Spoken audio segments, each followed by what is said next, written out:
तो फिर में है समकोण त्रिभुज में कर्ण का वर्ग अन्य दो भुजाओं के वर्गों के योग के बराबर होता है।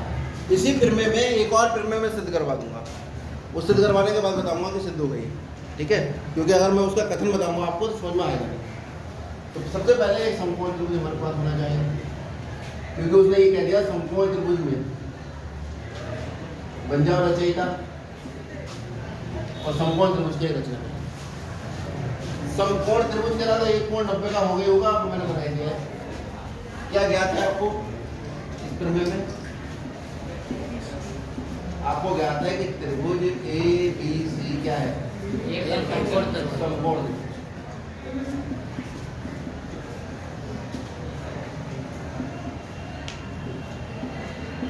जहां कोण बी जो है वो कितने डिग्री है? बात खत्म हो जाती है। सिद्ध करना है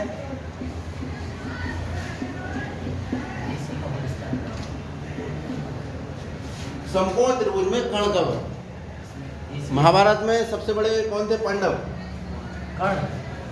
कर्ण युधिष्ठिर नहीं थे, कौन थे?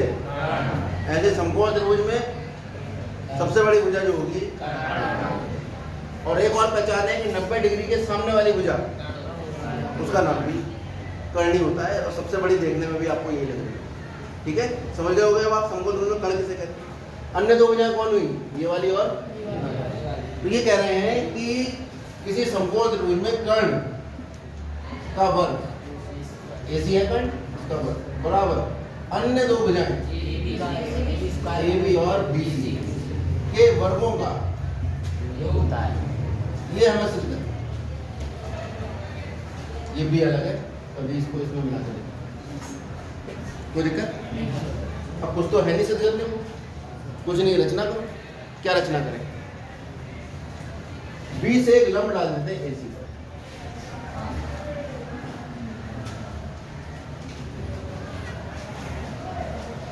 अब आप कहोगे यहां से इस पर लंब क्यों नहीं डाला भाई? अगर यहां से इस पर लंब डाल देंगे तो जो त्रिभुज बनेगा उसमें तीनों कोणों का योग 180 होना चाहिए। दो कोणों का 80 और 90 90 नहीं हो जाएगा, 180 की तरफ से लेके आओगे, तो इसीलिए यहाँ से करना, ठीक है। तो हाँ, तो रचना की हमने बी से एसी पर लंब बीडी,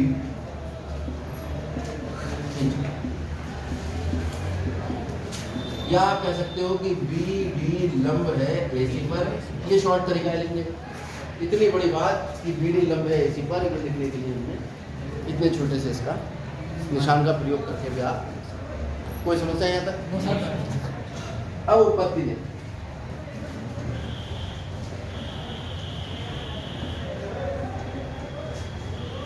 उत्पत्ति में आप देखिए, एक त्रिभुज तो ये है ए डी बी, और दूसरा त्रिभुज है B D C. A D B और ए बी सी दिख रहा है दोनों त्रिभुज। इस ए डी बी में ये वाला कोण 90 है। आपने लंब डाला है, लंब का मतलब तो सामने वाली भुजा पे लंब का मतलब 90 डिग्री कोण बनाएंगे। इसका ये कोण 90 डिग्री है और ए बी सी का भी कोण 90 डिग्री, एक कोण बराबर आ गया। ये वाला कोण जो है छोटे वाले त्रिभुज में भी है, क्योंकि उभयनिष्ठ है, कॉमन है। और किसी दो त्रिभुजों में अगर दो कोण बराबर हो जाए तो वो कैसे हो जाते हैं? समरूप हो जाते हैं। तो यहाँ लिखो कि कोण बी डी ए जो है वो बराबर है कोण ए बी सी। कारण बताओ? समकोण है दोनों। उसके अलावा कोण बी ए डी बराबर है कोण बी ए सी। क्यों? उभयनिष्ठ है। कोई दिक्कत? उभयनिष्ठ का मतलब कॉमन, मतलब दोनों में है।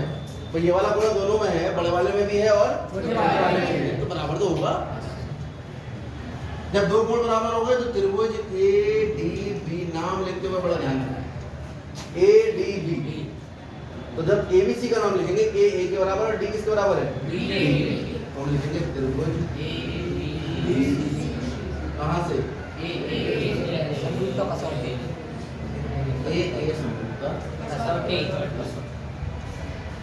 कसौटी इससे पहले सुना था कभी? कब? 9 में सुना था कसौटी? बढ़िया। चलिए, तो ये दोनों त्रिभुज समरूप हो गए। अब क्योंकि त्रिभुज ADB समरूप है त्रिभुज ABC की, तो यदि दो त्रिभुज समरूप होते हैं तो उनकी संगत भुजाओं का अनुपात यहां से आ जाएगा AD बटा AB, BB और BC बराबर, चलो DB बराबर। अब अपने काम की चीज ढूंढो। हमारे पास तो वर्ग वर्ग वर्ग है, इसे बराबर लेंगे, तिरछी गुणा करेंगे, AD गुणा BC, AB गुणा BD, कोई हासिल नहीं होगी बात। इसे बराबर लेंगे, BC गुणा AB, BD गुणा AC, कुछ हासिल नहीं होगा। इसे बराबर लेंगे, तिरछी गुणा करोगे, AB गुणा AB, AB की घात 2 आ जाएगा। तो AB की घात 2 हमारा जो सिद्ध करना है उसमें है, तो हम इन तीनों में से AD बटा AB बराबर ले लेंगे AB बटा। अगर ए का प्रयोग करो तो ये भी कहती है कि अगर दो त्रिभुज आपस में बराबर हो जाए, दो कोण आपस में बराबर हो जाएं, तो भुजाओं का अनुपात तब त्रिभुज समरूप होते हैं। आप चाहो तो ये भी यूज कर सकते हो, इस बात को भी प्रयोग कर सकते हो कि भाई दोनों कोण बराबर हो गए, और जैसे दो कोण बराबर होते हैं तो फिर में है आपके पास, यदि त्रिभुजों के दो कोण बराबर हो तो उनकी संगत भुजाओं का अनुपात बराबर होता है। तो ये वाला स्टेप हट जाएगा जो हमने समरूप किया। आप चाहो तो हटा लो इस स्टेप, ठीक है? आप चाहो तो इस स्टेप को हटा दो।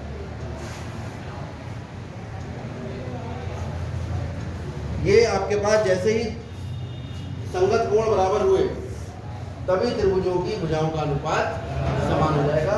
और ये कौन सी कसौटी है? समरूपता कसौटी।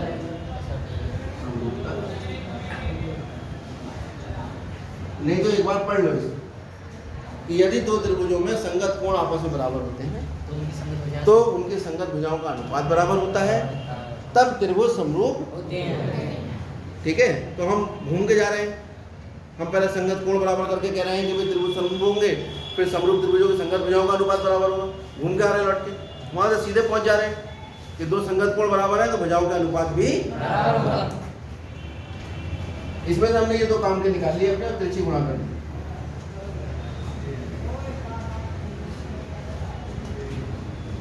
समीकरण नंबर 1 आंसर। अब जो प्रक्रिया यहाँ अपनाई थी वो प्रक्रिया ADC और ABC में अपना दो। ये वाला कोण इसमें भी है, छोटे वाले त्रिभुज में, और बड़े वाले, और ये कोण 90 है और ये वाला कोण भी 90 है। दो कोण बराबर हो जाएंगे तुरंत। त्रिभुज CDB तथा CBD,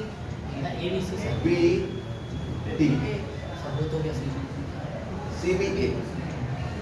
समझो, ये दिमाग क्यों लगाना पड़ा हमें? हमने नाम लिख दिया CDB। अब इस वाले त्रिभुज में, बड़े वाले में, C के बराबर है और D किसके बराबर है? B के। तो इसलिए जहाँ B लिखा है वहां पे मुझे लिखना पड़ा D। जहाँ D लिखा है वहां लिखना पड़ा D। ठीक है? इसका मतलब जो जहाँ B आ रहा है इस वाले का, ये वाला छोटा वाला कोण, ये वाला, ये किसके बराबर आएगा? A के। ये आगे की बात है, इस पे बात। तो यहाँ पर आपने लिख दिया कि भाई CDB है तो त्रिभुज CBA में इन दोनों त्रिभुजों में जाना है। आप देखिए कोण DCB बराबर है कोण BCA। क्यों है? ओवेलिस्ट है।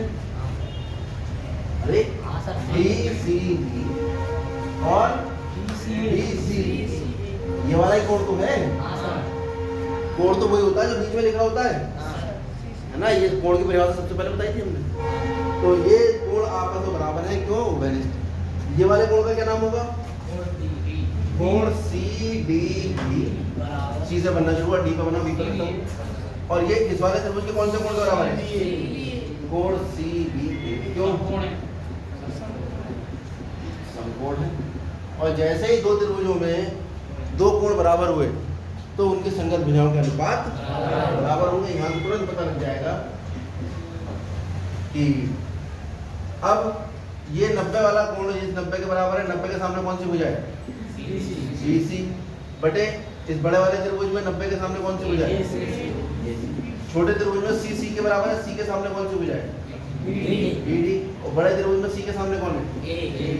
AB बराबर इस छोटे त्रिभुज की कौन सी भुजा बची है? BC। और बड़े त्रिभुज की कौन सी भुजा बची? बड़े त्रिभुज की कौन सी बची? बची? अरे AC आ गई, AB आ गई, कौन सी बची? ठीक है, इसमें थोड़ी समझने में कठिनाई आती है बच्चों, इसलिए हम जो है ए से पहले त्रिभुजों को समरूप करवाते हैं और फिर क्या देते हैं संगत भुजाओं का अनुपात बराबर। यहाँ पर हम दो कोण बराबर हैं, इसलिए त्रिभुजों की संगत भुजाओं का अनुपात बराबर। यहाँ लिख देंगे कौन सी कसौटी है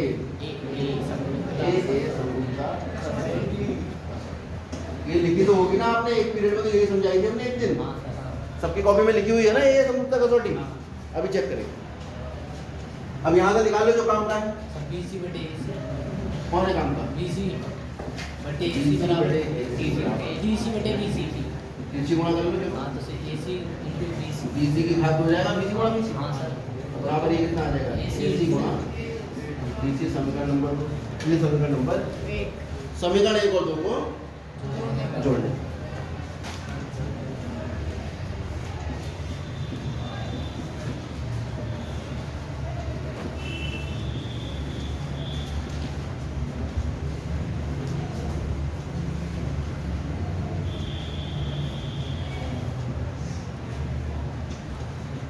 जब जोड़ेंगे तो कितना आ जाएगा?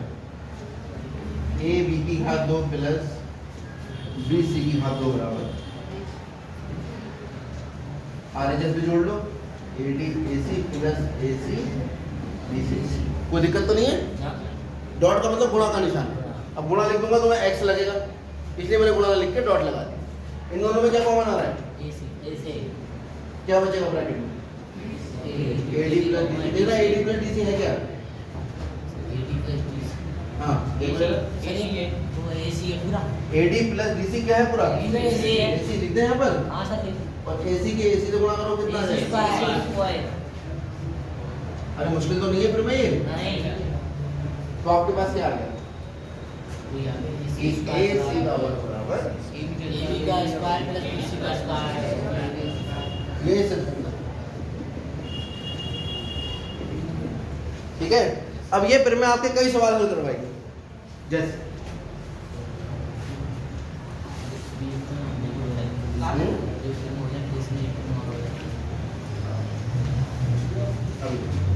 एग्जाम्पल 10 देखो।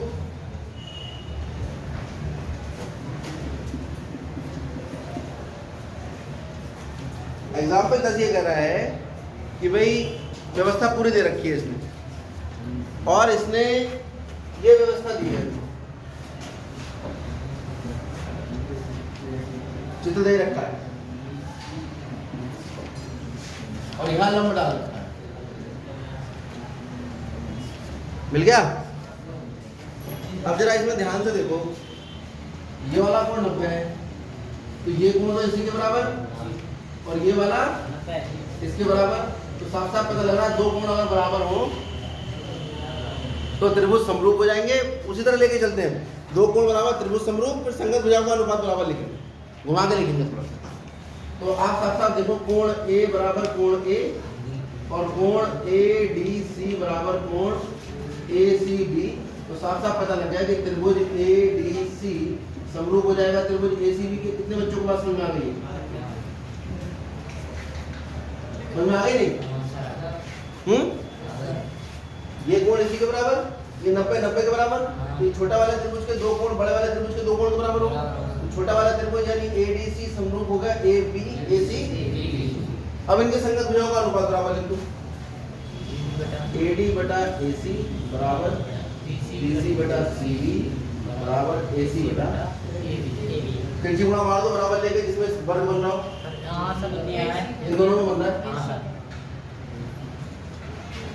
AD बटा AC बराबर AC बटा AB, तिरछी गुणा करो तो AC का वर्ग बराबर आ जाएगा AD गुणा। कोई दिक्कत? बिल्कुल सेम यही प्रक्रिया यहाँ अपना लो, ये वाला कोण AC के बराबर है, अरे B B के बराबर है, और ये जो 90 है ये इस पूरे 90 के बराबर है। तो इसी प्रकार त्रिभुज BDC समरूप हो जाएगा त्रिभुज BCA के, BDC B और 90 कहाँ बन रहा है C पर, तो D पर 90 बन रहा था, तो CA यहाँ आप लिख दो BD बटा BC बराबर DC बटा CA बराबर BC बटा BA या AB, किसे बराबर ले लें, इन दोनों को, तो ये आ गया BD बटा BC बराबर BC बटा BA और तीसरी गुणा करोगे तो BC का वर्ग बराबर BD डॉट बताओ यहाँ तक कोई दिक्कत हो किसी, ठीक है बिल्कुल। क्या करें अब, समीकरण 1 मान लीजिए। आपको क्या करना था इसमें, हमें निकालना था BC का वर्ग बटे AC का वर्ग, जो सिद्ध करना है उसका LHS ले लो। क्या है LHS, BC का वर्ग बटे BC के वर्ग का मान रख दो, क्या है BD इंटू BA, और इसका मान क्या है AD इंटू AB, AB लिख दो या BA लिख दो, एक ही बात है, क्यों, और BA से BA क्या आ गया आपके पास BD बटा AB, किसके बराबर आया ये, यही आपको सिद्ध, ये शॉर्ट में लेकर आ जाए कि उदाहरण सब सॉल्व दे रखा है किताब में, ठीक है। अब एक इस प्रमेय पे आ जाओ, हमने कहा था इसी से सिद्ध करवाएंगे। प्रमेय 6.7, प्रमेय 6.7 में अगर इस वाले त्रिभुज में मैं देखूं, इस वाले में, तो हमने अभी अभी सिद्ध किया कि त्रिभुज ADB समरूप था त्रिभुज ABC, और यही त्रिभुज ABC समरूप किया हमने इसके, ठीक है। अगर इसका मैं नाम लिखूं तो इसका नाम कैसे लिखूंगा भाई, ना ABC पहले लिख दिया मैंने, अब ABC के अनुसार लिखूंगा, तो C तो C के ही बराबर है, और B जो है वो किसके बराबर था, D के, और कौन सा बचा है इसमें,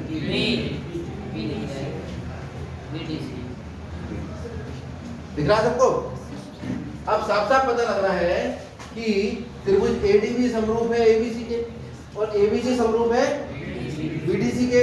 तो अगर कोई समरूप त्रिभुज होते हैं वो आपस में भी एक दूसरे के समरूप, एक समरूप त्रिभुज दूसरे के समरूप है, दूसरा तीसरे के समरूप है, तो पहला भी तीसरे के समरूप होगा, यानी कि त्रिभुज ADB समरूप हो गया त्रिभुज BDC के, यानी ये वाले दोनों त्रिभुज भी आपस में समरूप। और आप इसमें अगर देखो तो D तो D के ही बराबर आ रहा है, और जो कोण A बन रहा है वो कोण B के बराबर आ रहा है, B पे ये वाला कोण बन रहा है, ध्यान दो। और जो कोण B बन रहा है BDC में, एक उल्टा हो गया, ADB का जो B है, ADB का जो कोण B है वो BDC के BC कोण के बराबर है, यानी ये कोण X है तो ये वाला कोण भी X है। और A जो है वो किसके बराबर है, B के, ADB का A जो है वो BDC के B के बराबर है, ये Y है तो ये भी Y है, और X और Y का योग कितना आ रहा है, कुछ किताबों में ये भी प्रूफ करवाया हुआ है, इससे भी करो इन दोनों कोणों, सॉरी इनका और इनका योग 180, वो सॉरी 90, और आप देखो ये वाला कोण इसके बराबर है और ये वाला कोण इसके बराबर। तो अगर मैं एक सवाल दूं आपको 1 नंबर में, और मैं कह दूं कि भाई ये वाला कोण 60 है, तो ये वाला बताओ कितना होगा, है ना। और अगर मैं कह दूं कि ये वाला कोण 30 है, तो ये वाला कोण बताओ कितना होगा, बात समझ में आ गई। और साथ साथ आप देख रहे हैं कि एक समकोण त्रिभुज में अगर समकोण वाला जो शीर्ष है उससे सामने वाली भुजा पर लंब डाला जाए तो 2 त्रिभुजों का निर्माण होता है, वो दोनों त्रिभुज एक दूसरे के, और ये दोनों त्रिभुज पूरे त्रिभुज के समरूप हैं, यानी 3 त्रिभुजों का निर्माण हो रहा है इसमें, 1 2 और ये 3, और तीनों त्रिभुज आपस में कैसे हैं, कितनी बड़ी बात है। तो पाइथागोरस थ्योरम सिद्ध होने से पहले ये वाली बात सिद्ध की गई, इसलिए उसको प्रमेय इन्होंने 6.7 का है, और पाइथागोरस जो आई है वो 6.8। अब इसको आप बहुत ध्यान से वीडियो अपलोड हो जाएगा, ठीक है। इस प्रमेय को बहुत ध्यान से करना, क्योंकि दोबारा बेटा जीवन में पाइथागोरस प्रमेय सिद्ध करने का मौका शायद तुम्हें नहीं मिलेगा। ये कक्षा 10 में मिलता है बस, और ज़िंदगी भर पढ़ा जाता है पाइथागोरस, तो बचपन से पढ़ते भी आए होंगे। सिद्ध हमने आज करिए, ठीक है, नोट करिए।